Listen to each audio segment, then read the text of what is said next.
my turn. Name? Oh, yeah, name. My name is LeAnn Bird, and I teach at Xi'an International Studies University. And I teach oral English and listening, and I just found that out. I have a really inexperienced coordinator. She was new, she was a teacher filling in for someone else. Didn't know what she needed to tell me to do, so I've had to change things a lot. You said be flexible, I had no idea.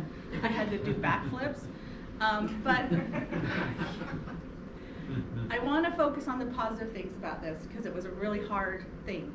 December was a horrible month for me. I had to do finals 4 times, different types of finals, because of the inexperience of this woman. And now she's not part of our department anymore. She's been moved to a different department. So the thing I want to focus on is relationships. My experience here in China is of relationships. With her, I didn't condemn her for not telling me what I didn't know, because she didn't know either. I could have been really mean to her when she forgot to tell me that I didn't have a class and I showed up to school.